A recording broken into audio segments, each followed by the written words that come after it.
Si vous voulez bien, moi, évidemment, j'ai grand plaisir à remercier la Rinascita et Antoine Ferracci et ceux qui l'entourent, Yvon Ambrose et Audrey Valette, de m'avoir proposé de venir parler de cette recherche que j'ai faite il n'y a pas si longtemps, assez récente. Et je vais essayer de vous la présenter, de vous la transmettre, en espérant ne pas... Enfin, que vous allez réussir à suivre, parce que c'est verrouillé, hein, on va essayer de faire bien. Alors, en fait, je vais vous dire déjà comment l'idée m'est venue. L'idée m'est venue... Bonjour, monsieur.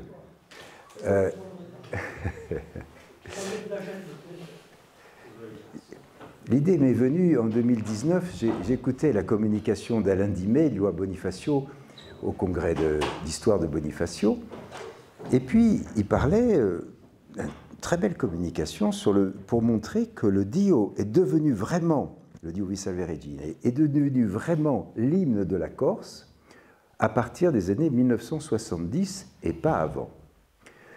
C'est-à-dire qu'avant, on va voir ce qui s'est passé, mais vraiment, le moment où c'est devenu l'hymne de la Corse pour tout le monde de manière unanime, c'est dans les années 1970. Bon, très bon article, et moi je voulais le voir après, je lui dis, vous savez, faites attention pour le 18e, hein, parce que lui, c'est pas un historien, il ne sait pas, et moi je lui dis, 18e, faites attention. Et du coup, ça m'a donné envie de faire une recherche, et je me suis lancé dans cette recherche sur le Dio.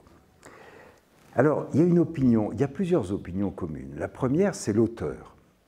Jusque-là, personne ne s'est trop interrogé sur contester l'auteur, c'est-à-dire Francesco di Geronimo, un jésuite napolitain. Et là-dessus, il n'y avait jusque-là pas de contestation. Il y avait ensuite une deuxième opinion qui était que le Dio avait été mis en place comme hymne patriotique ou national ou patriotique en tout cas, dans la consulte ou les consultes de 1735, donc pendant les révolutions de Corse. Ça déjà, il y avait quelques doutes parmi les historiens, et en particulier Eugène Guérard s'était interrogé légitimement dans un article un peu général sur ces questions, sur le fait que ça lui semblait anachronique au milieu du XVIIIe, la mise en place d'un hymne national, si vous voulez. On aurait été les premiers au monde, entre parenthèses, au passage. Et puis, il avait aussi remarqué, assez rapidement, comme ça, d'après ce qu'il savait, qu'il n'y avait pas d'attestation au XVIIIe là-dessus. Alors, il avait livré ça, et je suis heureux de rendre hommage à sa perspicacité, et moi j'ai repris en quelque sorte, enfin je me suis rendu compte après de ce qu'il avait dit, mais j'ai repris à ce niveau, sauf que moi je suis allé chercher vraiment ce qu'il en était. Donc c'est ça dont on va parler aujourd'hui. Inutile de vous dire que je ne suis pas ici pour déconstruire avec, je ne sais pas, de manière malsaine, une légende du récit national corse, pas du tout. On est là pour faire de l'histoire et au contraire pour assurer les choses, pour leur donner de la puissance, de la force, pour montrer comment le Dio a pris dans le concept régionaliste puis nationaliste une place essentielle et de voir comment ça s'est passé sans pour autant raconter des choses, si vous voulez, qui sont fausses tout simplement. Alors, on va commencer par parler de l'auteur, par montrer que Francesco di Geronimo n'est pas l'auteur du Dio vi Salve Regina. Ensuite, on parlera de la musique, ça vous allez voir, c'est assez amusant. Hein. Et après, on parlera de cette histoire des consultes et de 1735 et des révolutions de Corse, etc. Et j'essaierai de vous montrer comment cette légende naît au début du XXe siècle. Alors, en Corse, c'est Antonetti, Pierre Antonetti, qui a surtout parlé du Dio. Il en a parlé à plusieurs reprises, mais en fait, il s'appuyait complètement sur un article de 1941 d'un jésuite italien, un certain Francesco Maria d'Aria, un excellent article, sérieux. Et dans cet article, le jésuite montrait que c'était Francesco di Geronimo qui avait composé, écrit plus exactement, le Dio. Et sur quoi il se basait, Francesco Maria d'Aria? Il se basait sur le procès apostolique, c'est-à-dire pour la béatification de Francesco, qui s'est tenu entre 1733 et 1740 et qui a été édité en 1751. Et dans ce procès apostolique, on interroge ses proches, des prêtres, des frères, des gens de la congrégation qui l'entourent, et tous ils disent « Ah oui, oui, c'est bien lui qui a transcrit du latin en italien le Dio », vous voyez? Ils le disent. Alors, pourquoi ne pas les croire? En plus, on trouve évidemment le Dio dans ses papiers. Et puis, on le sait, Francesco di Geronimo a été un grand missionnaire à Naples. On lui avait confié, à partir de 1676, retenez la date, les quartiers malfamés de Naples, avec les prostituées, tout ça. Et là, lui, il utilisait le Dio pour faire passer sa pastorale. Donc, si vous voulez, excusez-moi. Donc, Francesco Maria d'Aria dit, il a donc composé le Dio, écrit le Dio, à partir de 1676, quand il a commencé ses missions à Naples.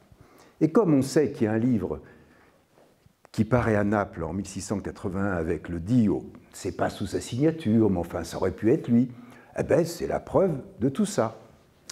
Seulement, il se trouve que, moi en cherchant, j'ai trouvé la 4e édition de ce livre en 1672, qui est déjà écrite.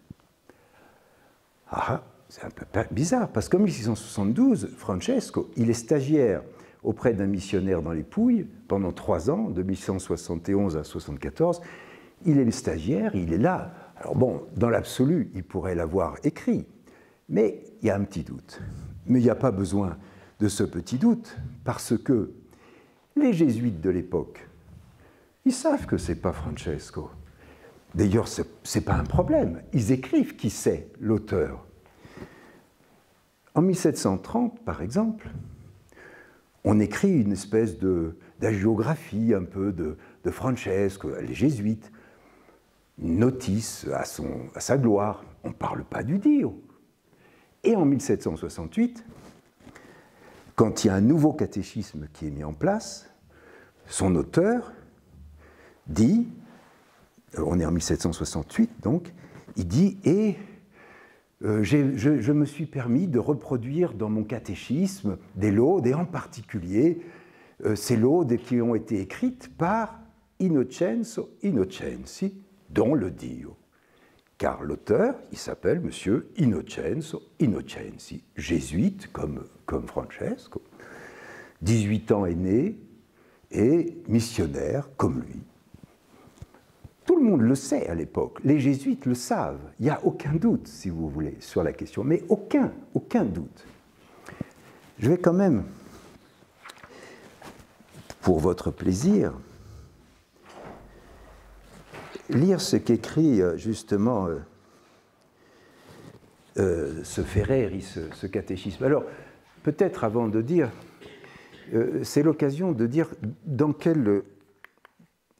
J'ai éteint mon truc au passage. Ouais. Dans quel contexte on écrit le Dio, si vous voulez?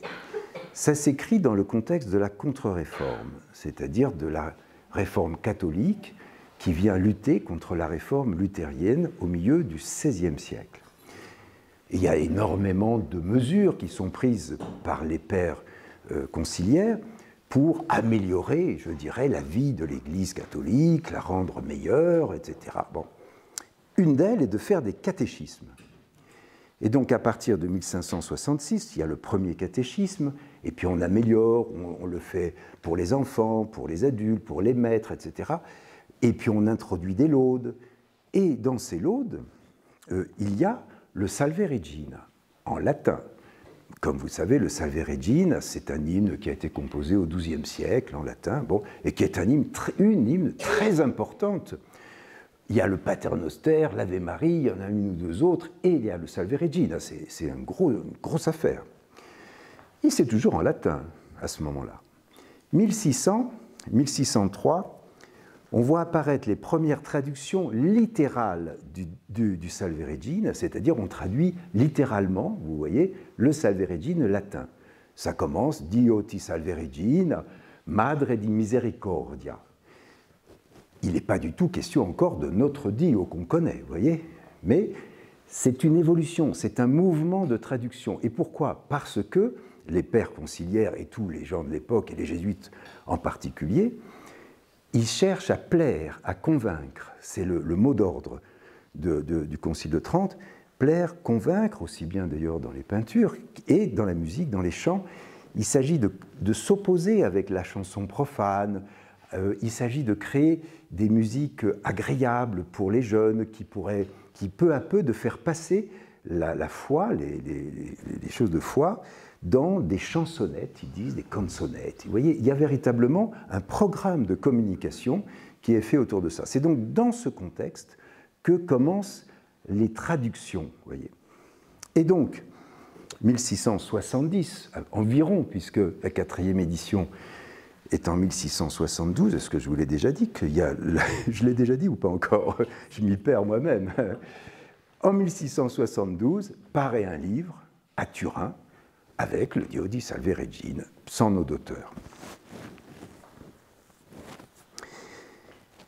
1677, 1681, le livre est répété, il a un succès fou, mais il n'est pas du tout, il est sous le nom d'Innocenzo Innocenzi. Alors, les historiens avaient repéré que, évidemment, en 1681, à Naples, il y avait un livre où il y avait le Dio, bien sûr, c'était sous la signature d'Innocenzo Innocenzi, mais ça devait être une compilation. Seulement, évidemment, à partir du moment où on voit que ce livre-là, à Naples, il avait déjà été édité à Macerata, à Turin, à Milan, en 1677, en 1672, en 1672, c'est la 4e édition, ça tombe, si vous voulez. C'est-à-dire que on a pensé que c'était Francesco parce qu'il était devenu saint, parce qu'entre-temps, on lui a attribué, c'était bien de lui attribuer ça. Moi, ça ne me gêne pas, hein. Personnellement, je vous dis ce qu'il en est, mais enfin, ce n'est pas une affaire très grave. Il s'agit d'un autre jésuite, et puis point barre. Hein. Il n'y a pas de problème. Le fond, vous l'avez compris, c'est traduire du latin vers la lingua volgare, l'italien, et le faire de manière à séduire, c'est-à-dire, plutôt que la traduction littérale, trouver les mots un peu poétiques du Dio qu'on connaît, pour le faire passer vers les jeunes, vers les enfants des écoles, du catéchisme.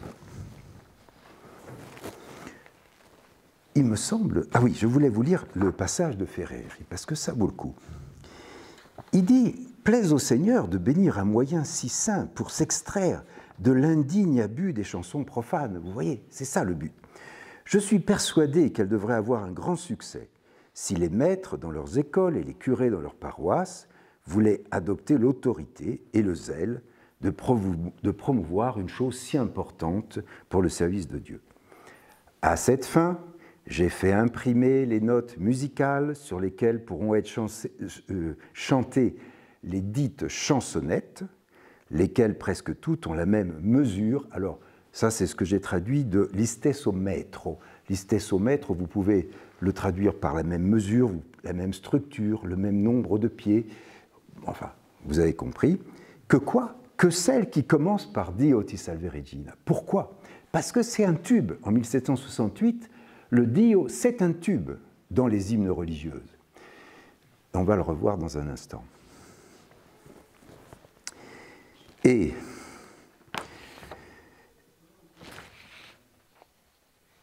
il ajoute, à la demande de plusieurs personnes, j'ai inséré une doctrina cristiana composée en vers italien, avec un style facile et populaire, c'est celle d'Innocenzi, afin de pouvoir être chantée pendant le catéchisme et apprise par cœur par les écoliers. Elle fut composée, alors ça c'est une traduction de l'italien, c'est écrire en inventant, ce n'est pas la composition de la musique, hein, c'est l'écriture.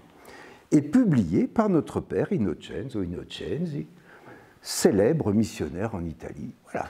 Ferreri, 1768, catéchisme, jésuite de premier ordre, dit il n'y a pas de doute. Enfin, donc c'est tout. Enfin, il n'y a rien de plus à dire là-dessus. Et encore une fois, ce n'est pas extrêmement grave.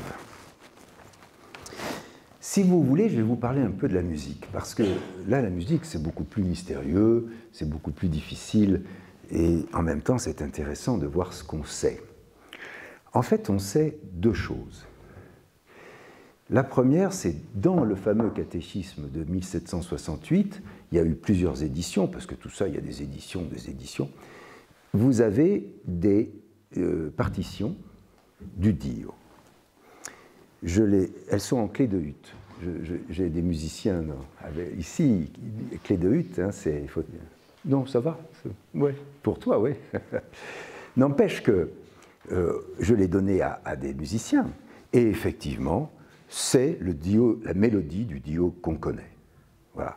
Les partitions de 1768, publiées dans le catéchisme de Ferreri, c'est la mélodie du Dio. Bon, jusque-là, on sait ça, au moins on sait qu'en 1768, c'était déjà là. Là-dessus, le père André-Marie, vous connaissez tous le père André-Marie, Claude Valex, la Franciscourse à Bastia, le couvent Saint-Antoine, enfin voilà, un des grands rassembleurs des sources sur l'histoire de la Corse. Il a ramené 1 million de microfilms de Gênes, hein, n'oubliez pas, il est mort, paix à son âme. Le père André-Marie, au couvent de Marcasse, trouve un jour un carnet de musique.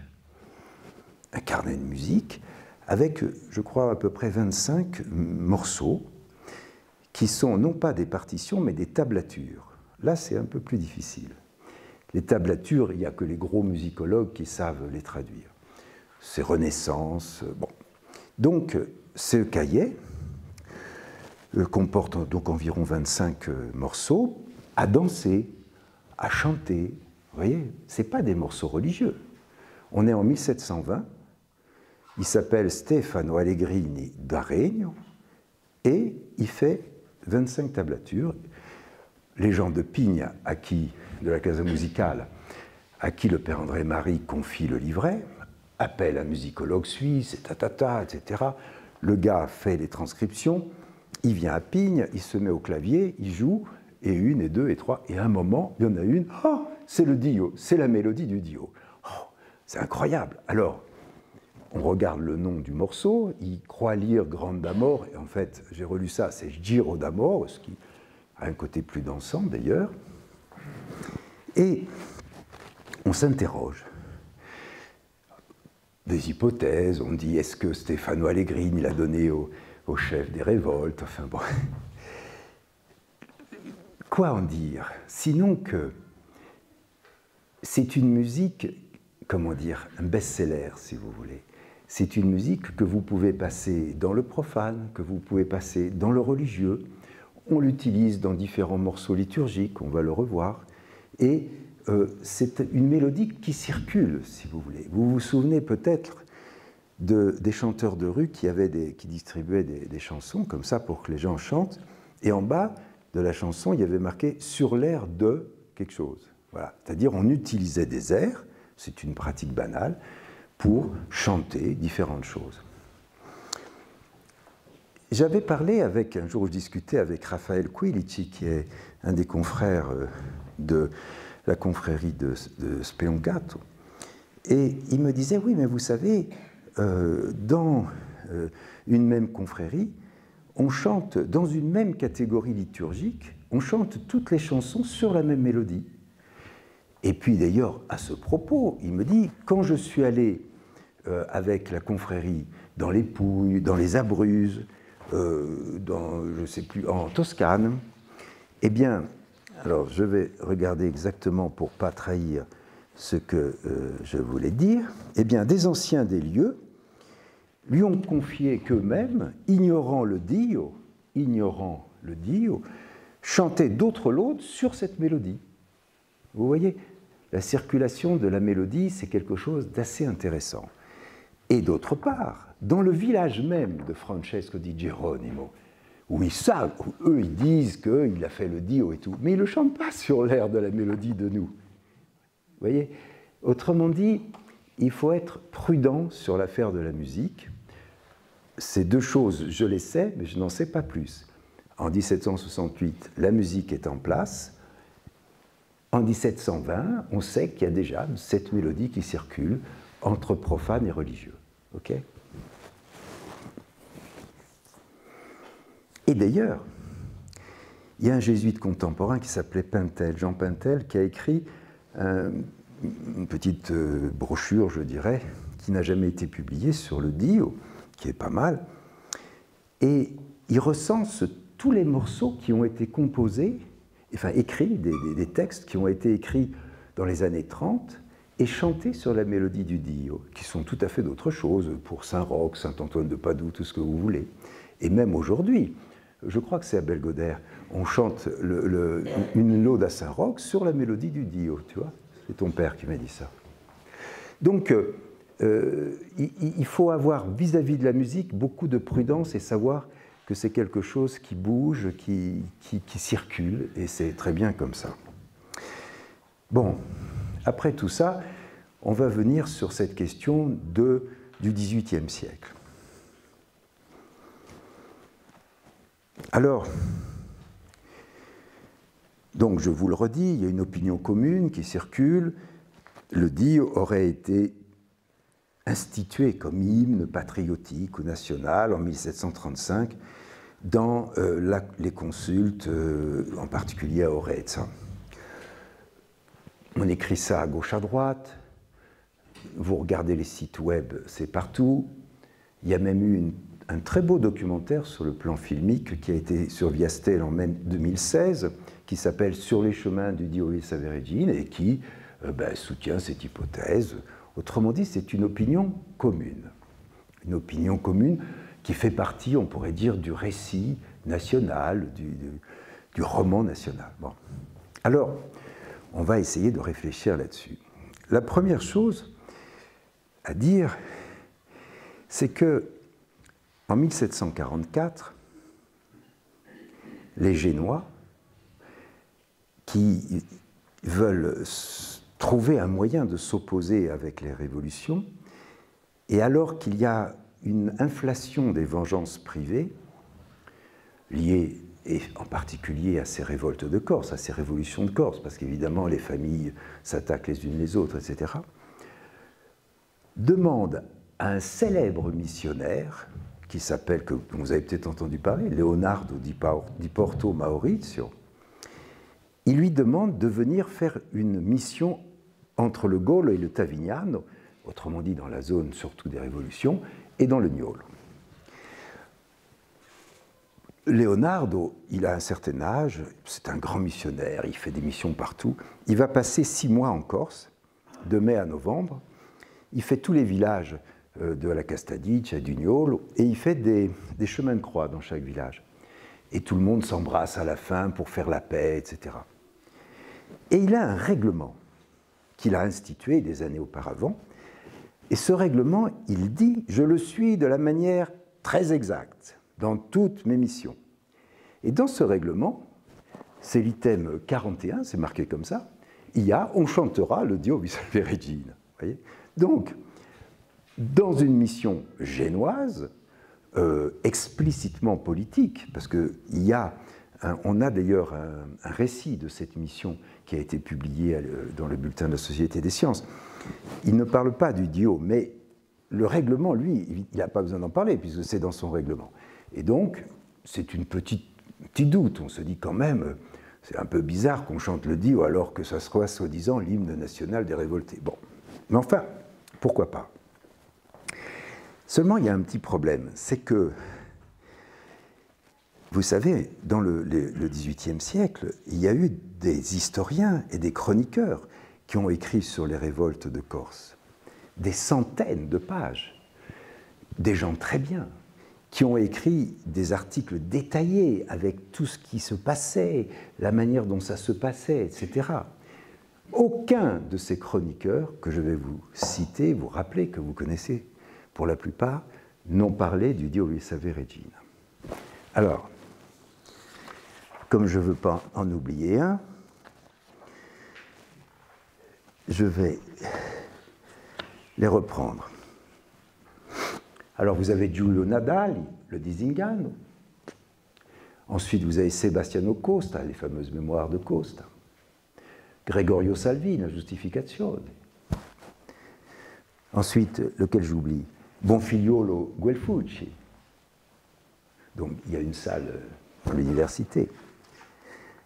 Carlo Rostini, puis ensuite Cambiaggi et Ambrogio Rossi. Tous ces gens-là qui ont écrit des centaines de pages très détaillées ne parlent jamais du Dio. Ça, c'était la remarque de Gherardi, qui avait bien raison de le faire, et qui était qu'on dit ça, mais il n'y a pas de source, si vous voulez. Puis voilà. OK. Les historiens du XIXe siècle, tous les historiens du XIXe siècle, et je vais vous les citer parce que je veux que ça soit clair, aucun ne parle du Dio. OK ? 18e siècle, personne ne parle du Dio. 19e siècle, personne ne parle du Dio. Vous me direz, au 19e, ça se comprend un peu. Il se basait justement sur les chroniqueurs du 18e. Enfin, il pouvait aussi avoir accès à d'autres traditions. Aucun. Allez, on les cite rapidement. Renucci, Francesco Taviano, Jacobi, Grimaldi, Arrigo Arrighi, Gregorovius, Giamarchi, Galetti, De Fries, Bartoli, Lafoata, Girolami Cortona, Ambroise Ambrosi, Colonna de Cesariro, personne n'en parle. Vous comprenez? C'est quand même important comme faisceau, je dirais, de présomption, de voir que jusque-là, ça n'apparaissait pas. Et alors là, là, il y a quand même un petit mystère que je ne sais pas quoi résoudre. Et donc c'est intéressant, parce que quand je ne sais pas le résoudre, ça devient intéressant pour moi. Donc c'est pour les suivants qui devront s'en charger. Au milieu du XIXe siècle, vers 1850, il y a une tradition qui naît dans le village de Corcia, dans le Niolo. Et cette tradition, sans fondement aucun, c'est qu'il y a un jeune berger qui se sauve poursuivi par les Génois et il se réfugie dans une petite église de Corcia et il chante, il compose, c'est dit comme ça dans la tradition, il compose le Dio vi salve Regina qui chante le 25 avril 1730, c'est-à-dire dans les tout premiers mois de la Révolution de Corse. Ah, bon, alors, il y avait Monseigneur Casanelli d'Istria qui passe dans le village, qui était un peu lié au village. Ah oui, c'est une bonne idée, tout ça. Il y a un certain Albertini qui fait un long poème dessus. Et cette tradition était encore vivante en 1900, 1936. Il y a un certain Costa qui en parle dans le Petit Bastiet en 1954. Je ne sais pas quoi dire. Remarquez qu'il n'y a rien à voir avec les consultes de 1735. Mais il y a l'idée qu'il y a peut-être une connotation patriotique dans l'air, quelque chose. Ça reste un petit mystère à approfondir. On poursuit. On est dans le 19e. Il y a un journal, régionaliste, à Tramontana. Alors, c'est difficile de lire tous les numéros de Tramontana, mais j'en ai lu pas mal. Louis Belgodère m'en a lu beaucoup. Éric Micheli à la bibliothèque de Bastia m'en a lu également beaucoup. Autrement dit, on en a lu des dizaines. On n'a pas vu le Dio apparaître. Mais enfin, peut-être, en cherchant, on trouverait. Pour l'instant, il n'y en a pas. À Cispra, recueil de textes plus ou moins poétiques corses. En 1914, on ne parle pas non plus du Dio. Arrive la guerre. Mais, juste avant la guerre, à Tramontana, lance une souscription. Cette souscription, c'est pour un monument à Ponte Novo, la Croce di Uricourdo, et parce qu'on veut célébrer les combattants de Ponte Novo, parce qu'il y a cette fibre, je dirais, régionaliste à l'époque, qui commence à se mettre en place. Et puis la guerre arrive, on oublie évidemment la souscription, et puis à la fin de la guerre, en 1920-21, il y a un jeune parti qui reprend la souscription, et effectivement, en 1925, on inaugure, en août 1925, on inaugure la Croce di Uricourdo. C'est là que les choses vont commencer. Parce que tout d'un coup, dans tous les journaux corses d'août 1925, l'Observateur, l'Éveil de la Corse, la jeune Corse et surtout à Mouvres, bien sûr, on évoque cet événement qui était organisé le lundi 3 août et qui était l'inauguration à Ponte Novo de la Croce di Ricordo. C'est une croix de granit et de marbre érigée donc en souvenir de cette bataille. C'était le Partito Corso d'Azione. Excusez-moi, tout à l'heure j'ai un petit trou. Partito Corso d'Azione qui a relancé la souscription. Et alors là, qu'est-ce que dit Amouvre? Donc là, je cite Amouvre. Amouvre a dit, après la messe basse, qui a été dite par le curé de Merosalia, en présence de Monseigneur Augustin Simeone, évêque d'Ajaccio, je cite, « Tous les assistants entonnèrent à l'unisson le cantique Diovi Salve Regina, et ce fut une minute vraiment émouvante.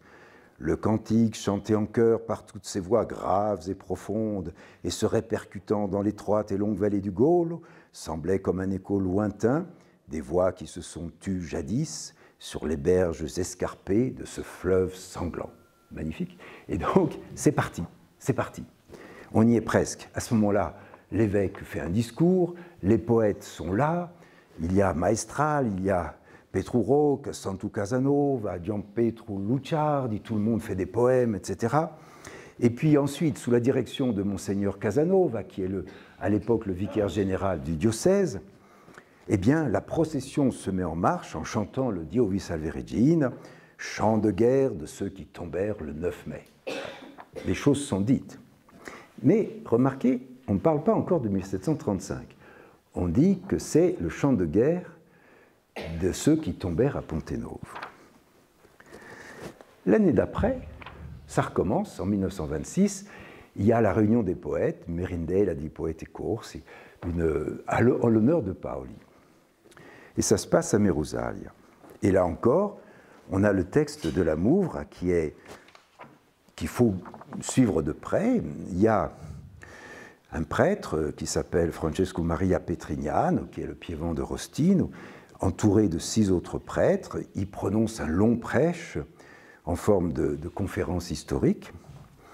Et il dit en particulier, alors je vous traduis un peu les choses pour faire plus simple, prêtres et frères, hommes et femmes, enfants et vieux, luttaient et mouraient en chantant le Diovi Salve Regina pour défendre la liberté. Vous voyez, donc là, ça y est, c'est en place. On est en 1926. Et l'abbé Sagesi, après l'élévation, l'abbé Sagesi est un abbé mouvriste, il s'accompagne à l'harmonium, il entonne cet hymne, repris en chœur par l'assistance, et la Mouvre dit « Le vieux chant religieux, hymne de guerre de nos ancêtres, fait retentir les voûtes comme au temps de nos ancêtres, etc. » Et là-dessous, ils ajoutent, parce qu'on sort les bandères, les miliciens paolistes s'appellent les Cispreri, et tout le monde s'avance, et il prend la tête de la procession, le comité, tandis que les colombi, donc les colombes, rugissent, et que ce chant de guerre se reprend avec plus de force, voi dei nemici nostri. Ça, c'est encore un autre point que je veux tout de suite, avant d'aller plus loin, nettoyer. C'est que Nemici Nostri, vous savez, on dit « Ah, ça c'est les Corses », parce que normalement c'est Nemici Vostri, mais quand c'est arrivé en Corse, on a dit Nemici Nostri. Je suis désolé, enfin, c'est pas vrai.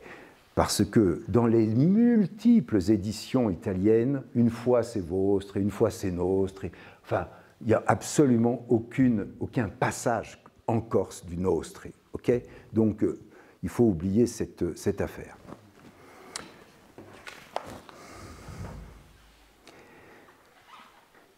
Alors, maintenant, vous voyez, à partir de ces années de la Mouvre, parce que, si vous voulez, la Tramontane disait, oui, la France s'occupe pas assez de la Corse, ça devrait mieux s'occuper, c'était un peu l'idée, oui, c'est important, etc. Alors que la Mouvre change un peu les choses. Nous sommes une nation politique, nous voulons conserver notre culture, notre langue, nous avons donc des symboles nationaux. Vous voyez, c'est une nouvelle version, beaucoup plus politique, et qui comporte, j'en profite pour le dire, des gens de tous bords. Hein. Vous avez des gens qui sont plutôt, on va dire aujourd'hui, de gauche, d'autres de droite, vous avez des catholiques, vous avez des gens plutôt anticléricaux, tout ça sont dans la mouvre, dans la même idée régionaliste. Alors, quand on a dit ça, on se dit, bon ben, qu'est-ce que c'est que cette histoire?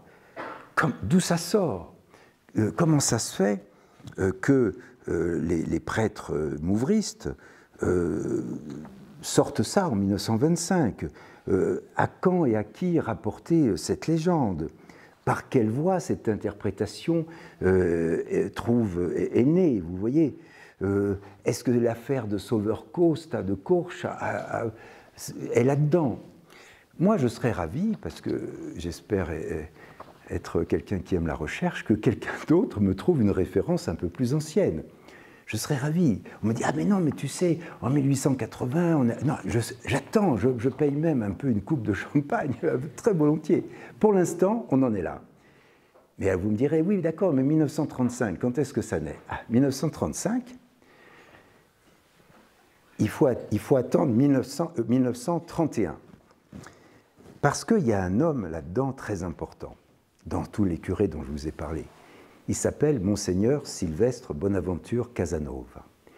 Il est vicaire général de diocèse d'Ajaccio, mais c'est aussi un excellent historien pour lequel d'ailleurs j'ai la plus grande estime. Il a écrit en particulier une histoire de l'Église corse en 4 volumes, très solide. Bon, bien sûr, aujourd'hui, on va plus loin, mais il n'empêche que dans les années 30, c'était vraiment du très bon travail, très très bon. Et donc, Monseigneur Casanova, 1931, tome 2 de l'histoire de Corse, de l'histoire de l'Église corse, pardon, il a 61 ans à l'époque. Et il rend compte de la décision de la consulte de 1735. Et il dit, j'ouvre les guillemets, il ouvre les guillemets, le royaume choisit pour sa protectrice l'Immaculée Conception. Tout le monde le sait, ça. Hein, de la Vierge Marie. Il continue un peu, il ne ferme pas les guillemets. Et puis il ajoute, on adopta comme hymne national le Dio, qui date probablement de cette époque. Et il ne ferme pas les guillemets. Autrement dit, Monseigneur Sylvestre Bonaventure Casanova fait une hypothèse assez élégante qu'après tout, puisqu'on est sous la protection de l'Immaculée Conception, probablement, on a mis cet hymne. Et ce probablement, je l'aime bien parce qu'il témoigne de la prudence de l'historien. Vous voyez, il a fait cette hypothèse, après tout, qui ne coûte pas cher, et il est quand même prudent. Mais c'est la première attestation dans laquelle 1735 est donnée. On est en 1931. Et là, ça commence. Alors, on a l'abbé Sadjezi, dont j'ai tout à l'heure parlé, qui est un abbé mouvriste, qui écrit, par exemple, dans la Dépêche algérienne, en 1936, il écrit à propos de l'harmonisation par Henri Tomasi. Vous savez, Henri Tomasi, le grand compositeur d'origine corse, a harmonisé le Dio. C'est d'ailleurs magnifique, c'est un morceau absolument superbe. Et l'abbé Sadjezi, dans la Dépêche algérienne, il écrit là-dessus et il dit implicitement que c'est effectivement la consulte de 1735, en avant-marche, dont Jean-Baptiste Gaille, 1946, alors lui, ça y est, c'est plié, Gaille, il dit, l'Assemblée adopte comme hymne national le Dio vi salve regina, et l'analyse de, la dernière strophe du Dio, toute chargée, semble-t-il, des aspirations nationales, void ad nemici nostri. Vous voyez, c'est-à-dire que ça y est, on est parti, et là, ça continue. Or, ce que moi je veux vous faire passer, c'est donc qu'à partir de 1925, le Dio est devenu un hymne guerrier patriotique corse. Et donc, tous les gens, à partir de 1925, qui se sentent proches de ces idées régionalistes, nationalistes, ensuite, etc., eh bien, pour eux, le Dio, c'est un hymne un peu guerrier patriotique corse. Voilà, les prêtres ont réussi leur coup. Mais attention, il y a de la concurrence, parce que Petru Rocca, le chef, le patron de Hamouvre, il ne veut pas du Dio comme hymne principal. il compose lui-même au colombo. Et le colombo, il va rester comme ça en concurrence avec le Dio pour être l'hymne principal dans les années 30, bien sûr, enfin dans les années 30, 40, 50, 60, et ça, Di Meglio le montre bien, à partir de 70, le Dio l'emporte. Petru Rocca est donc le patron de Hamouvre, et à mon avis, c'est un homme, vous savez, plutôt un peu de gauche, on va dire, mais à mon avis aussi anticlérical, ou en tout cas de cette nuance-là. Autrement dit, il ne tient pas trop à ce qu'une hymne religieuse rejoigne le nationalisme corse. Mieux que ça, il écrit 2 livres, Petru Rocca, qui sont écrits en 1930, il écrit La Storia Popolare di Corsica Illustrata. Et en 1935, il écrit l'ABC di Storia Corsa. 1930-1935. Ce sont des livres de vulgarisation de l'histoire corse, avec, je dirais, tout ce qui est sympa de l'histoire corse. Pas un mot du Dio. Fort quand même. Alors qu'on a dit ça en 1925 à la Croce di Ricordi, etc. Petru Rocca, dans les 2 livres de vulgarisation historique sur la Corse, ne parle pas un mot du Dio. Ça, ce n'était pas connu non plus. Voilà. Donc, si vous voulez, on arrive un peu au bout de ce que je voulais dire, c'est que, finalement, 18e, rien, 19e, rien. Au passage, j'ajouterais que, si vous voulez, l'hymne religieux, même le Dio au 19e, il est comment dire, on le trouve dans la Lyra Sacra, vous savez, ce livre de cantiques franciscains, mais c'est au numéro 73, enfin bon, voilà, c'est pas plus que ça. Et il y a même un livre des confréries, il n'est même pas cité. Ça, c'est Di Meglio qui avait trouvé ça. Le grand livre des confréries au 19e, il n'y a pas le Dio dedans. Bon. Donc, 19e. Et puis, tout d'un coup, on voit que ça apparaît. On sent cette influence à la fois romantique et chrétienne. Les curés mouvristes, ils veulent montrer que la Corse est chrétienne, que voilà, c'est quelque chose qui leur tient à cœur, et on les comprend. Enfin, et donc, ils poussent dans ce sens. Et ça marche bien, ça a bien marché. Et ce qu'il faut bien sentir, vous voyez, c'est que en 1950, les étudiants en droit sont à Aix, comme ça, les Corses, ils sont ensemble. Qu'est-ce qu'ils font ensemble? Ils chantent le Dio d'une manière un peu patriotique entre eux, vous voyez, parce qu'ils sont un peu paolistes, vous voyez, mais ils le sont parce que c'est devenu, depuis 25-30, c'est devenu cet hymne national, patriotique en quelque sorte. Et, comme je vous l'ai dit, je ne le redis pas, c'est en concurrence, et puis en 70, voilà, ça devient ce qu'on sait maintenant, l'hymne de la Corse, tout le monde se lève, etc. Ça, c'est 70. Voilà, écoutez, il me semble que je vous en ai déjà beaucoup trop dit pour des oreilles, et je vous remercie de votre attention.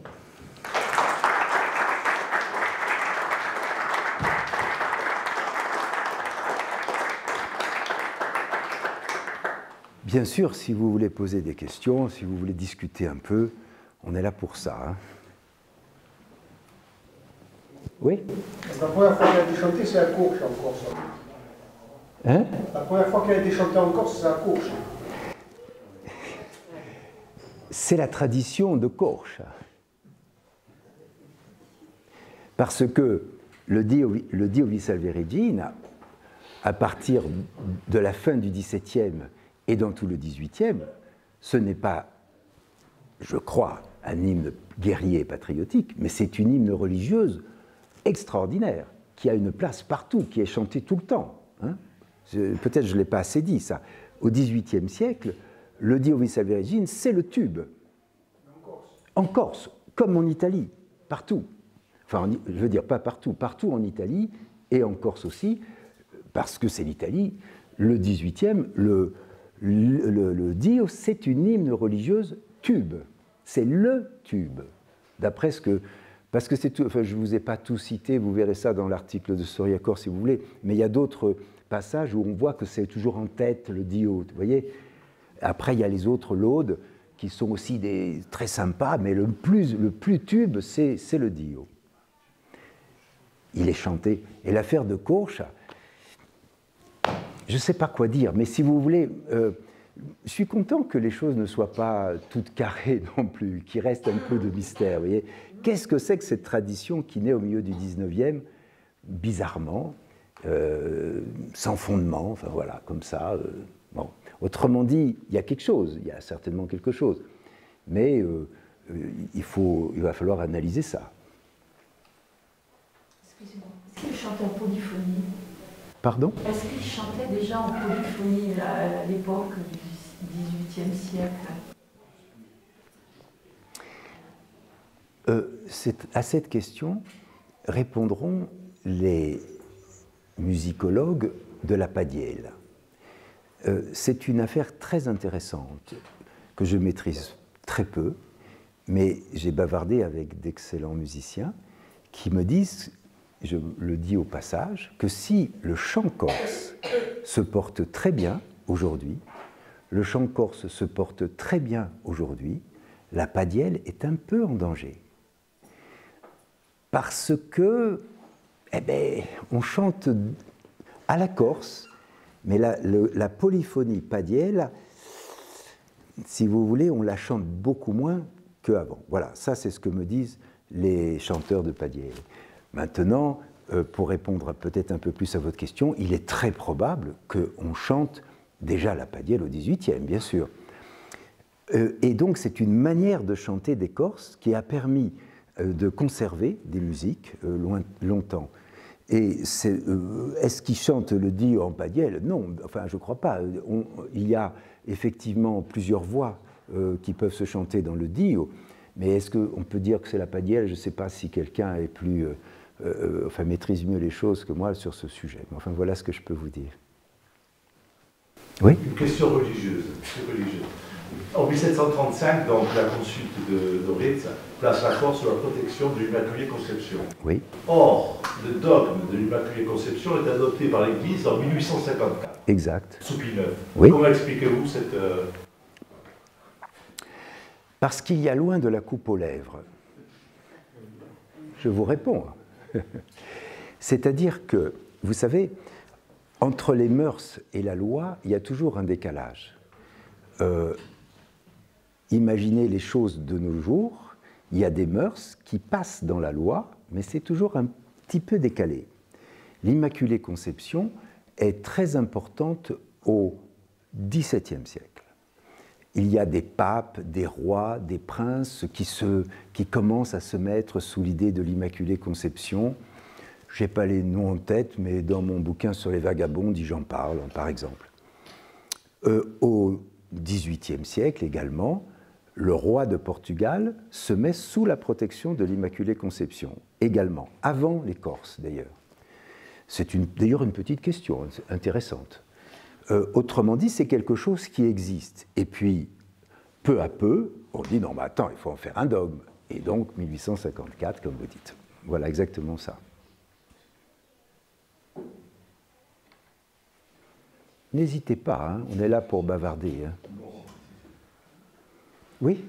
Oui, vous avez dit qu'au moment de la construction de la Grange de Montelon, les gens, ils ont repris, d'après les commentateurs de l'époque, ils ont repris en chœur le digne. Oui. Ils n'ont pas appris la veille. Ils n'ont pas? Les personnes présentes n'ont pas appris le dio le jour précédent. Non, le dio. Il y avait quand même une tradition orale, même si elle n'était pas écrite, de ce chant. Non seulement oral, le dio est un tube. Le dio di Salve Regina est un tube, c'est-à-dire que tout le monde connaît le dio vi salve, comme aujourd'hui. Mais c'est une hymne religieuse. Vous êtes habitué à le chanter, voilà, tatati, tatata, et là ils le font basculer. Vous savez, l'historien, c'est quelqu'un qui travaille avec des sources. On dit même au ras des sources, c'est une jolie expression. Et c'est ce que je fais là avec vous ce soir, c'est-à-dire moi je vous donne des sources. Après, moi, au moment où j'ai sorti l'article dans Storia Corse, c'était Couliol, tiens, Gabriel Xavier Couliol, il m'écrit Il me dit, non, mais qu'est-ce qui vous permet de dire des trucs comme ça? Il y a des historiens, et puis il me cite un certain nombre d'historiens que je respecte, des amis, etc., qui disent pas du tout ça. Je lui dis, monsieur Couillot, mais l'histoire avance, on trouve de nouvelles choses, on a des nouvelles interprétations qui sont liées à des perspectives, liées à des nouvelles sources. C'est comme ça que ça avance. Il m'a dit, ah oui, c'est vrai, vous avez raison. Et voilà, c'est ça la question. Moi, je ne me sens pas au bout de l'affaire, si vous voulez. On va continuer à travailler là-dessus.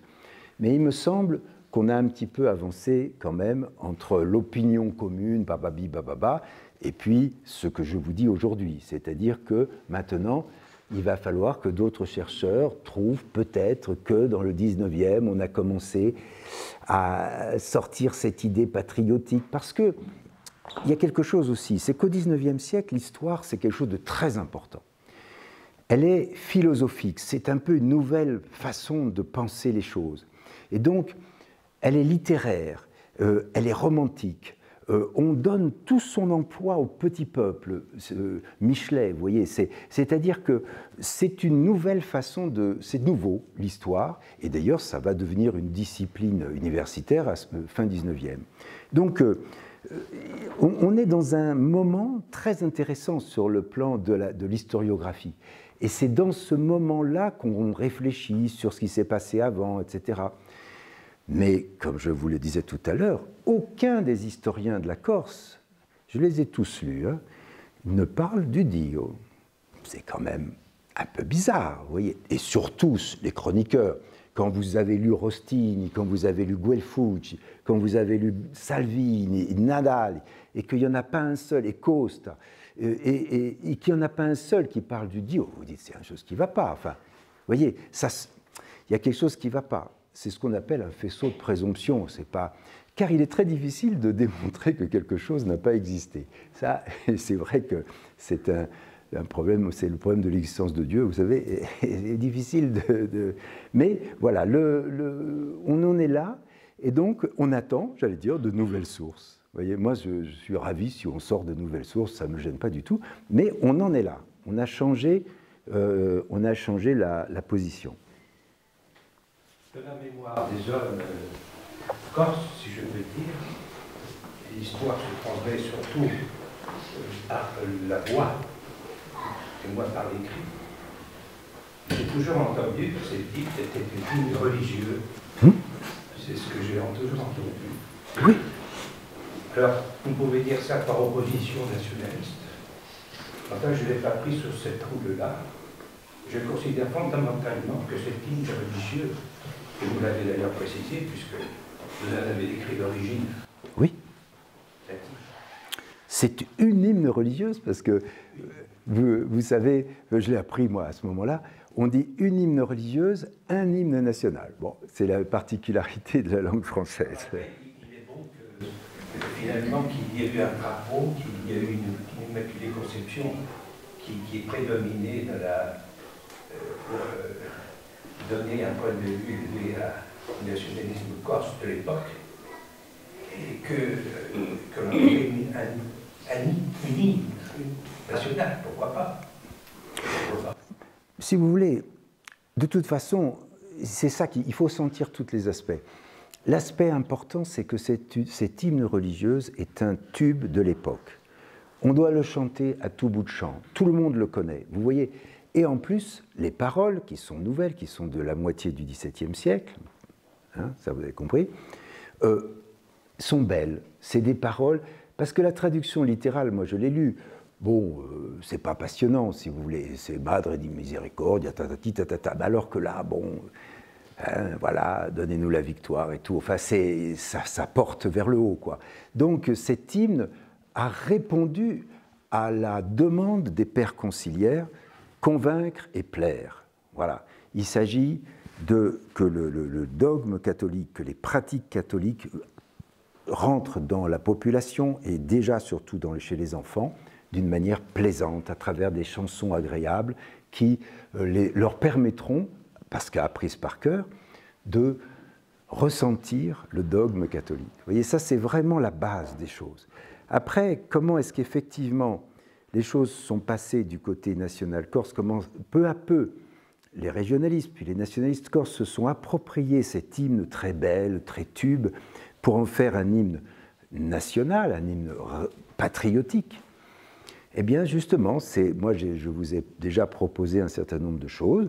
On en trouvera certainement d'autres qui remonteront peut-être un petit peu les choses, mais pas au XVIIIe. Ça, j'en suis persuadé. Je connais un peu le XVIIIe. C'est pas au XVIIIe que ça a été mis en place. C'est tardivement, dans l'époque de l'histoire, justement. Alors peut-être au XIXe, ou seulement, comme j'ai dit, après la guerre de 14.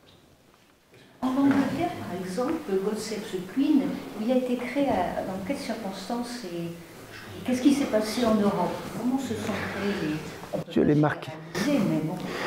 Alors, Ça, c'est intéressant. Alors, je l'ai écrit en note dans un bouquin qui est dans la pièce à côté.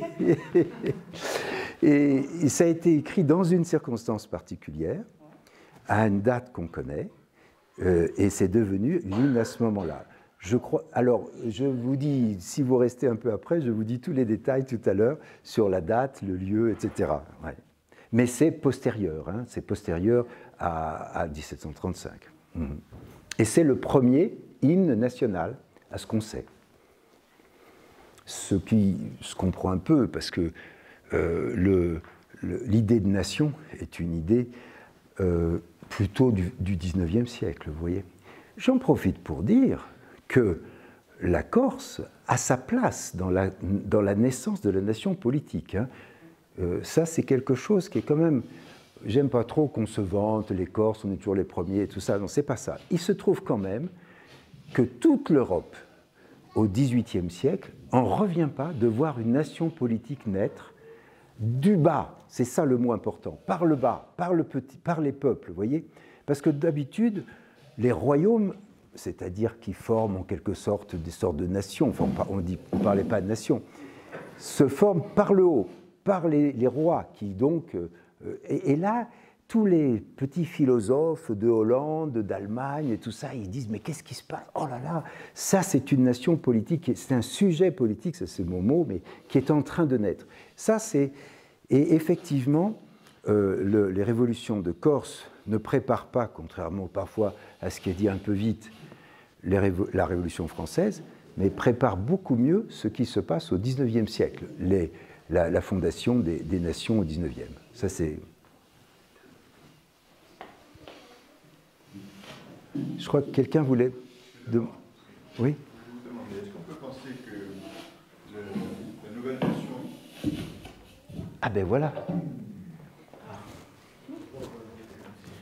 La nouvelle version du Dio, c'est-à-dire la traduction latine, est-ce qu'elle serait d'abord d'origine italienne? Et peut-être que les historiens et les chroniqueurs de l'époque 18e, 19e n'en parlaient pas, peut-être parce que c'était davantage d'origine italienne que corse, peut-être. Attendez, j'ai pas bien compris votre question. La traduction latine, vous avez dit hein, que le nouveau Dio, c'est une traduction latine. Non, c'est-à-dire, au début, il y a du latin, d'accord? Et il s'est traduit en italien. Hein? Donc c'est d'abord une version italienne, ce n'est pas une version corse du Dio. Mais il n'y a pas de version corse. C'est une version italienne. D'ailleurs, le Dio, c'est de l'italien. Enfin, si on peut considérer à juste titre qu'il y a une langue corse, en tout cas, le Dio est en italien.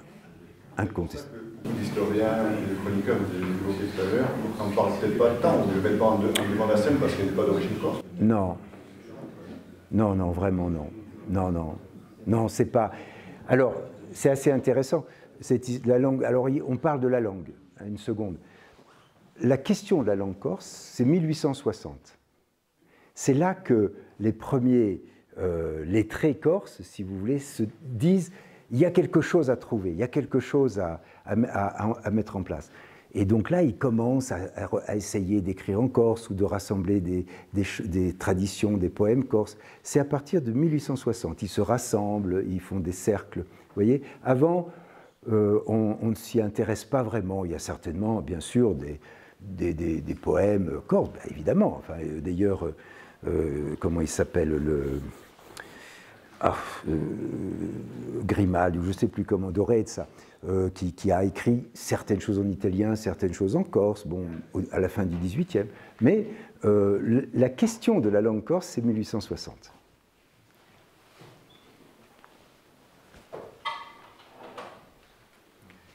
Monsieur? Déjà, je voudrais vous remercier pour votre présentation, votre conférence qui m'a passionné du début jusqu'à la fin. Merci. Moi, c'est en tant que confrère que je voudrais donner un petit point. Parce que je suis de Balagne aussi, de Calvi. Et on a un berceau, donc un air qui est différent du dit ou traditionnel. On chante traditionnel, on chante aussi, hein, ne vous inquiétez pas. Mais il y a une strophe qui a été rajoutée à la fin du 19e, début 20e, par un certain Colombani, qui était calvé, et qui dit les grazie tue divine spargi col man cortese sul popolo calvese a te divoto. Voilà. Donc ça a été au fin 19e, début 20e. Ça, c'est une chose. Je pense que dans d'autres villages ou d'autres villes, il y a eu aussi une strophe qui a été rajoutée ou pas. Et après, c'est au niveau de la mélodie. Donc cette mélodie, vous l'avez dit tout à l'heure, vous l'avez rappelé, pardon, tout à l'heure, d'autres hymnes se chantent. Oui. Comme Saint-Roch, il y a Saint-Antoine, il y a même un vieux chant de Sainte-Restitude Oui. qui est chanté avec cet air. Et c'est aussi par rapport aussi à ce que vous avez dit tout à l'heure sur la contre-réforme. Donc il fallait, comment dire, il fallait que les gens voient que la religion catholique ou chrétienne soit émerveille le peuple, oui. pour parler vulgairement. Et donc il y a eu toute une mise en scène, une théâtralisation de célébrations, comme pendant la Semaine Sainte, hein, surtout au niveau de la descente de croix, qui se fait toujours dans certains villages, dans certaines villes. À Bézinky, par exemple. Bézinky, à Calvi aussi. À Calvi aussi. À Montigier, dans d'autres. Parce que c'est vraiment de la contre-réforme, ça. Il fallait que les gens soient comment dire, touchés par cette. Émus, oui, émus. Voilà, c'est ça. Et c'est vrai que c'est très intéressant de tout ce fait. Et je voulais vous remercier. Merci de votre intervention. Rappelons-nous que Luther et les Allemands, ils traduisent la Bible en langue vernaculaire, vous voyez. Luther franciscain là-bas.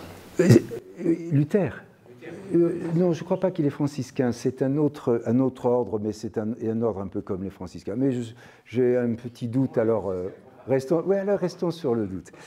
Toujours est-il qu'il y a une traduction, vous voyez, et ça, ce mouvement de traduction, c'est-à-dire de sortir du latin, s'inaugure aussi dans la Contre-Réforme, parce qu'ils sentent que c'est nécessaire, quoi. Et donc, comme je vous dis, 1600, première traduction, littérale, pas très rigolote, et puis 1670 environ, le Dio.